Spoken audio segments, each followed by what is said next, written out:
ndabashuje inshuti bakunzi mwebwe mwese mukomeje kubana nanjye aho twigira ijambo ry'Imana hano ku murongo w'ijwi rirenga, kandi mbifurije amahoro y'Imana, ubuntu bw'Umwami wacu Yesu Kristo bukomeze kubana namwe. Mbese mumeze neza? Imana ikomeze kubishimira cyane. Turagarutse rero ngo turebere hamwe ijambo ry'Imana, twumvire hamwe ijambo ry'Imana, dusomere hamwe ibyanditswe byera. Ibyanditswe byera bizakubera umuyobozi. Hari isomo nkunda kandi ngira ngo nawe gukundisha ndetse uzarikundisha abandi. Umwanditsi Yohana yandika ubutumwa bwiza bwa Yesu Kristo, igice cya 8 umurongo wa 30. Amagambo Yesu yavuze yerekana abana b'Aburahamu nyakuri. Aravuga ati, abwira abayuda bamwemeye ati,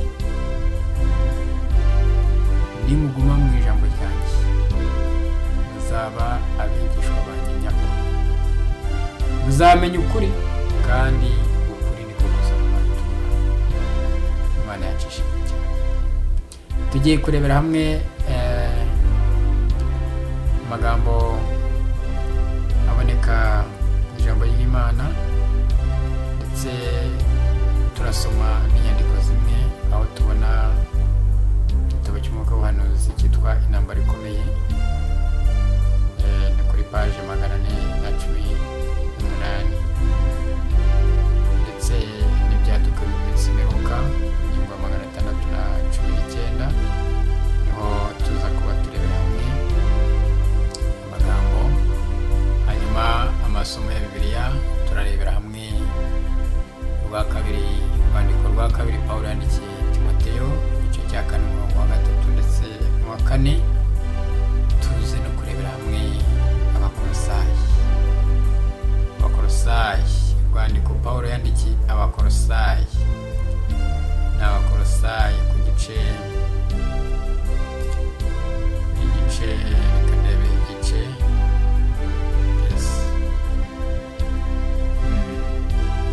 cya 3 umurongo wa 12 kugeza ku wa 17. Niho tugiye kuba turebera hamwe aya magambo, kandi ndizera ko aza kugufasha. Ujye uyitaho, yaha umwanya wo kuyumva, yatega amatwi, uyasubiremo. Mwuka Wera arushaho kugusobanurira. Mbere rero yuko dusomera hamwe inyandiko, reka tubanze twiragize Imana. Mwuka Wera abane natwe. Reka dusenge. Turagushimye Data twese uri mu ijuru, Mana yacu, Mana ikomeye, Imana igira neza. Turaguhimbaje ko wakomeje kubana natwe, waturinze kandi uracyaturinze, waduhaye amahoro yawe, izina ryawe nirihabwe icyubahiro. Twishimiye kongera kubana nawe muri uyu mwanya, ubwo ugiye kuvugana natwe unyuze mu byandikishije. Ndagusabye kugira ngo wongere gucisha bugufi intekerezo zacu, ucishe bugufi Mwami Imana. Mwuka Wera wongere kubona umwanya muri iki, maze ubwo umpaye umwanya wo gusoma ibyawe naba ari jye, ahubwo izina ryawe rihabwe icyubahiro. Reka umugisha wasezeranije abagukunda natwe udusesekazeho, abumva ibyawe kandi uduhe kubyizera. Mu izina ry'Uwaducunguye Yesu Kristo mbisabye nizeye, amen. Murakoze cyane, ndabararitse cyane. Reka mbahe isomo y'urufunguzo tugiye kuba turebera hamwe. Ni mu Bakolosayi nyine, urwandiko Pawulo yandikiye Abakolosayi ku gice cya 3 umurongo wa 12 kugeza ku wa 17, aho dusoma twumva icyo Pawulo yavugaga. Pawulo ku murongo wa 12 niho tugiye guhera. Arandika aya magambo meza avuga ngo, nuko nk'uko bikwiriye intore z'Imana zera kandi zikundwa, mwambara umutima w'imbabazi n'ineza no kwicisha bugufi n'ubugwaneza no kwihangana, mwihanganirana kandi mubabarana ibyaha uko umuntu agize icyapfa n'undi. nk'uko umwami wacu yababariye aba ariko namwe mubabarirana. Ariko ibigeretse kuri ibyo byose mwambara urukundo ukorerwa umurunga wo gutungana rwose. Imana ishimwe cyane. Mureke amahoro ya Kristo atwarire mu mitima yanyu, ayo mwahamagariwe kuba umubiri umwe, kandi mugire imitima ishima. Ijambo rya Kristo ribe muri mwe rigwiriye rifite ubwenge bwose. Mwigishanye, muhugurane muri zaburi n'indirimbo n'ibihimbano by'umwuka, muririmbirana Imana ishimwe mu mitima yanyu. Kuko kandi icyo muzavuga cyose n'ibyo muzakora mujye mubikora byose mu izina ry'Umwami Yesu, mushima Imana Data twese kubwo Imana yacu ishimwe cyane. Haleluya. Magambo ni meza, nawe ujye uyasubiramo rwose uyumve. Icyo muzakora cyose, icyo muzavuga cyose mujye mubikora kubw'uwo mu izina ry'Umwami wacu Yesu Kristo, mushima Imana Data twese kubw'uwo ucunguza ubugingo bwacu. Nama w'Imana ukuraho ibyaha by'abari mu isi. Imana ishimwe cyane. Iyo Imana yoherereje abantu ubutumwa bwayo bw'imbuzi zikomeye bugatangwa nk'ubutangajwe n'abamarayika bera baguruka baringanije ijuru, isaba umuntu wese ufite ubushobozi bwo gutekereza kwita kuri ubwo butumwa. Imana ishimwe cyane. Nawe ujye wita ku butumwa Imana ikugezaho. Ndabizi ko hari ibyo wumva by'Imana, urushaho kubyitaho, kandi utabyitayeho watembanwa n'umuraba ukabivamo. Reka twumvire hamwe aya magambo aboneka mu gitabo cy'Intambara Ikomeye. Igitabo gitoya ni kuri paje 110, ariko kinini paje 118. Iyi Imana yoherereje abantu ubutumwa bwayo bw'imbuzi zikomeye bugatangwa nk'ubutangajwe n'abamarayika bera baguruka baringanije ijuru, isaba umuntu wese ufite ubushobozi bwo gutekereza kwita kuri ubwo butumwa. Imana ishimwe cyane. Nawe ubwiteho ubwo ngiye kukugezaho uyu munsi. Ariko abantu benshi biziba amatwi ngo batumve ukuri, maze bagahindukirira imigani y'ibihimbano, nk'uko intumwa Pawulo atubwira. Pawulo atubwira gusubiza amaso yacu inyuma tukareba mu minsi yashize, tukabigereranya n'ibihe by'ubu. Igihe atubwira ngo igihe kizaza ubwo abantu batazumvira inyigisho nzima. Urwa kabiri rwa Timoteyo igice cya 4 umurongo wa 3 kugeza ku wa 4 haranditse ngo, kuko igihe kizaza batazihanganira inyigisho nzima, ahubwo kuko amatwi yabo azaba barya yifuza kumva ibanezeza, bazigwiriza abigisha bahuje n'irari ryabo, kandi bazizaba amatwi ngo batumve ukuri, bazayoba bakurikize imigani y'ibinyoma. Ngayo amagambo intumwa y'Imana Pawulo yatwandikiye. Wowe ukurikira ijambo ry'Imana cyangwa ukurikira ibyo urarikiye? Imana idufashe kandi tubabarire. Icyo gihe cyamaze gusohora nshuti yanjye, uyu munsi tukirimo. Abantu benshi muri iki gihe ntibashaka ukuri kwa Bibiliya, kuko kunyuranije n'ubushake bw'abakora ibyaha ndetse n'umutima ukunda iby'isi, maze Satani nawe akazana ibishuko ahereye ku byo bakunda.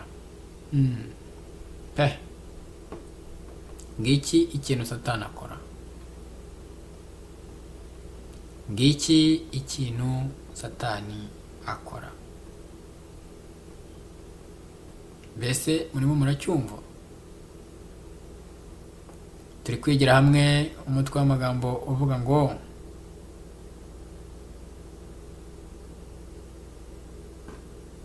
ubutumwa bw'imbuzi. Ubutumwa bw'imbuzi. ariko Imana izaba igifite abantu bayo ku isi bakomeza Bibiliya kandi yonyine mu rufatiro rw'inyigisho shingiro n'ipfundo ry'ubugorozi bwose.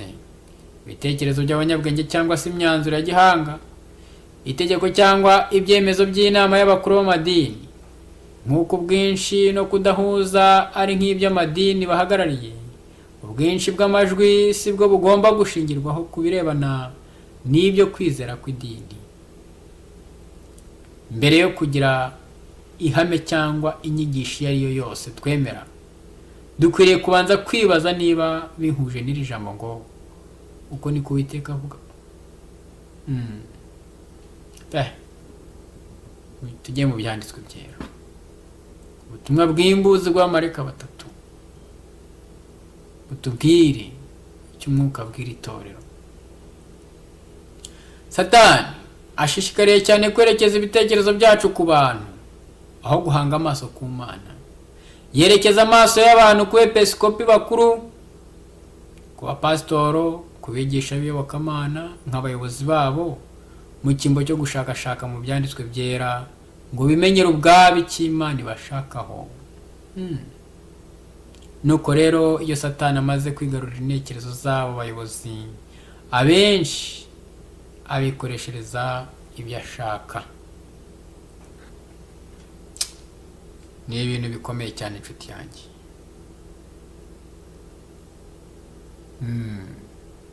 Ni ibintu bikomeye cyane pe. Ubwo Yesu yazaga yigisha amagambo y'ubugingo, rubanda rwaramwumviye kandi rwarayumvise ndetse ruranezerwa, kandi benshi mu batambyi b'amategeko baramwizera.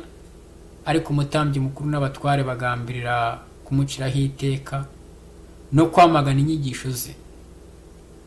Nubwo umuhati wabo wo kumushakaho ibirego wabapfiriye ubusa, nubwo batashoboraga kumva imbaraga mvajuru n'ubuhanga byari mu nyigisho ze, bakomeje gushakisha inzitwazo ubwabo. Banga ibihamya byerekana ko ari Mesiya kugira ngo bitabahatira kuba abigishwa be. Abo barwanyaga Yesu bari abantu bigishije abandi kujya bubaho uhereye mu bwana bwabo, ndetse bari baramenyerejwe gupfukamirwa. Baravugaga bati, mbese bishoboka bite ko abayobozi bacu, abanditsi bacu ndetse b'abanyabwenge batizera Yesu? Mbese abantu bizeraga cyane niba baramwakiriye iyo aza kuba Kristo? Biturutse kuri abo bigisha byatumye ubwoko bw'Abayuda butakira umucunguzi wabwo. Uyu munsi byitwaye bite? Uyu mwuka wakoreshaga abo batambyi n'abatwari urakigaragaza muri benshi bavuga ko bizera cyane. Banga kurondora ibihamya byo mu byanditswe byera byerekeye ukuri kudasanzwe ko muri iki gihe. Bishingikiza ku bwinshi bwabo, ubutunzi bwabo ndetse no kumenyekana hose, maze bagasuzugura abahagarariye ukuri, babona nk'aho ari inyehwe, abakene, inamenyekana, kandi bafite kwizera.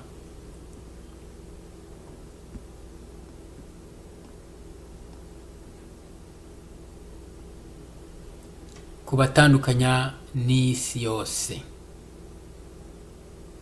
Imana ishimwe cyane. Yesu Kristo yabonye mbere hose ku butegetsi budakwiriye bwari buyoboye cyangwa se buyobowe n'abanditsi n'abafarisayo, butari kurangirira aho budatanyije Abayuda. Yarebeshaga amaso ya gihanuzi, akabona umurimo wo kwishyira hejuru ku butegetsi bw'umuntu, bushaka no kugenzura umutimanama w'abantu. Ibyo bikaba byarabereye itorero umuvumo uteye ubwoba mu bihe byose. N'uyu munsi niko bizagenda ku bayobozi b'amatorero. Yesu rero anenga mu buryo buteye ubwoba abanditsi n'abafarisayo, kandi aburira abantu, ababuza kudakurikiza izo mpumyi z'abayobozi. Kandi ibi byandikiwe kugira ngo bizabera akabarore abo muri iki gihe kizaza, ari nacyo natwe turimo, ndetse n'ikindi kigiye kuza. Imana ishimwe cyane. Inshuti yanjye, ni ibintu bikomeye cyane, ubutumwa bw'imbuzi.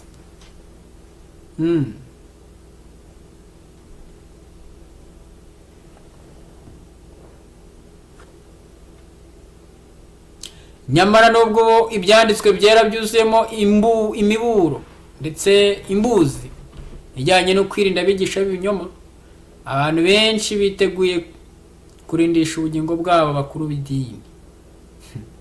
Muri iki gihe ibihumbi byinshi by'abavuga ko ari abanyedini ntibashobora gutanga impamvu n'imwe yo kwizera kwabo usibye ibyo bigishijwe n'abayobozi b'idini yabo. Bagenda bakikira inyigisho z'Umukiza nk'abatazibonye, maze ibyiringiro byabo bakabyubaka ku magambo babwiwe n'ababwiriza babo. Imana idufashe cyane.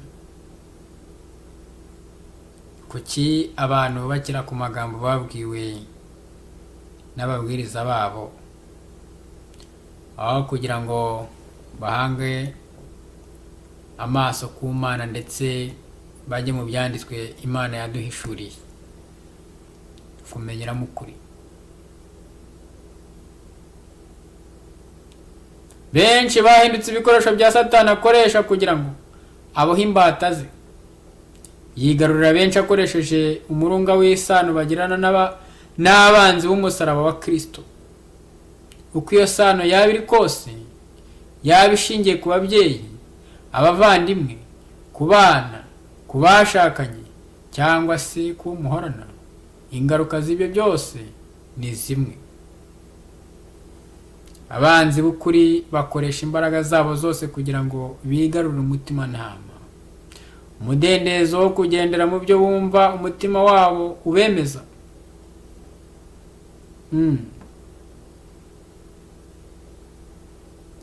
Uko iyo sano yaba iri kose, yaba ishingiye ku babyeyi, abavandimwe, ku bana, ku bashakanye, cyangwa se ku muhorana, ingaruka zabyo zose ziba zimwe.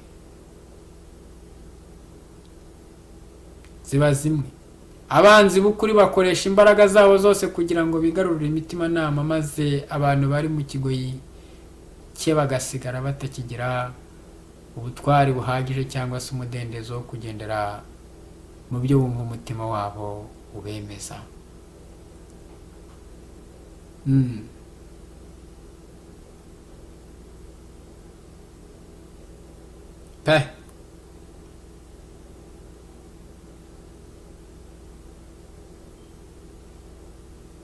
Imana idufashe cyane. Ibyaduka byo mu minsi y'imperuka. Ibyaduka byo mu minsi y'imperuka ni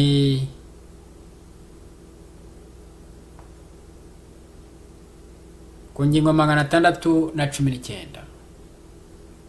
Ndagira ngo dusome aya magambo twumve icyo atubwira. Ibyaduka byo mu minsi y'imperuka.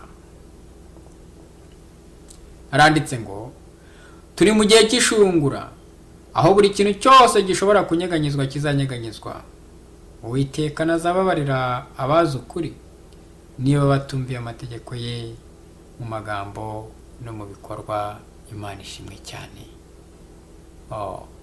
Nshuti yanjye, igitabo cy'umuhanuzi mutoya Mika yandika amagambo, igice cya 6.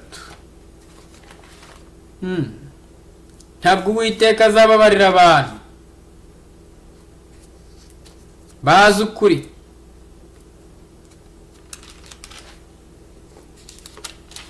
niba batumviye amategeko ye mu magambo ndetse no mu bikorwa. Iri ni ihame ridakuka. Imana idufashe cyane. Kadusomere hamwe Mika igice cya 6.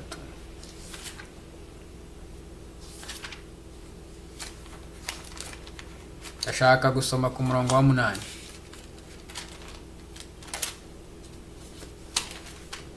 Mbese iri somo ntabwo twaba turizi? Yewe mwana w'umuntu we, niba ndi gushaka iyo somo, icyo Uwiteka gushakaho ni iki? Ni iki? Kandi arakitubwira. Yewe mwana w'umuntu we, yakweretse ikizi icyo ari cyo? Icyo Uwiteka gushakaho ni iki? Ni ugukora ibyo gukiranuka, no gukunda kubabarira, no kugendana n'Imana yawe wicisha bugufi. Izina ry'Imana yacu rihabwa icyubahiro. Imana yacu ishimwe ku bw'aya magambo. Ndasubiramo amagambo twatangiranye Pawulo yandikiye Abakolosayi, igice cya 3 ku murongo wa 12 kugeza kwa 17, dusoza icyigisho cyacu. Ubutumwa bw'imbuzi. Nuko nk'uko bikwiriye intore z'Imana zera kandi zikundwa, mwambara umutima w'imbabazi n'ineza no kwicisha bugufi n'ubugwaneza no kwihangana. Mwihanganirana kandi mubabarirana ibyaha, uko umuntu agize icyapfa n'undi, nk'uko umwami wacu yababariye, aba ariko namwe mubabarirana. Ngubwo ubutumwa bw'imbuzi. Tubabarirane uko umuntu agize icyapfa n'undi, nk'uko Imana natwe yatubabariye. Mbese ntibikwiriye yemwe? Birakwiriye, ariko Uwiteka atwifashirize. Intege ni nkeya. Intege zacu ni nkeya, ariko dukomeze gusaba Imana. Imana izaduha imbaraga.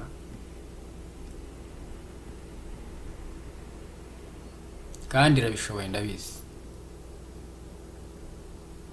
Irabishoboye kose. Tubabarirane,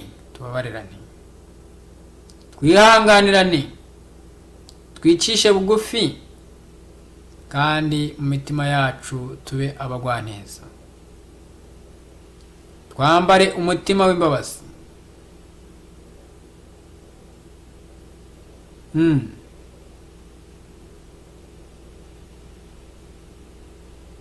Niba hari icyo upfa na mugenzi wawe, mubabarirane.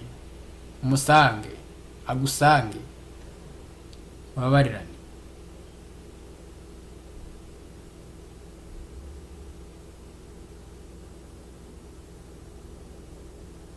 Mbese turabikora yemwe? Imana idufashe cyane.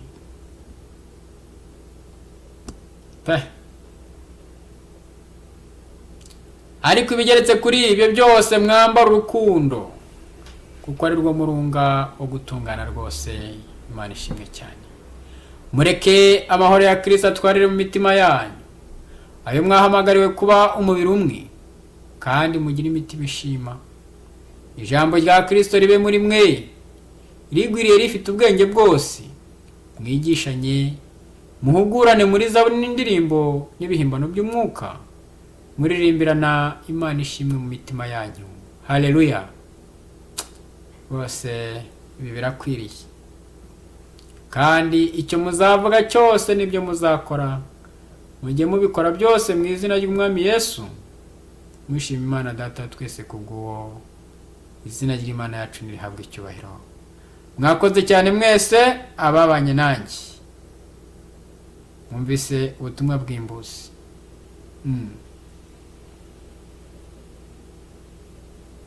Rwose. Kandi icyo muzavuga cyose n'ibyo muzakora, mujye mubikora byose mu izina ry'Umwami Yesu, mwishima Imana Data twese kubwo. Haleluya. Ndabashimiye, reka tuzongera ubutaha, kandi nkomeje kubifuriza ibihe byiza. Uwiteka Imana ikomeze kubishimira cyane ababanye nanjye, mukomeze kurushaho gusangiza abandi ibyigisho twigira ku ijwi rirenga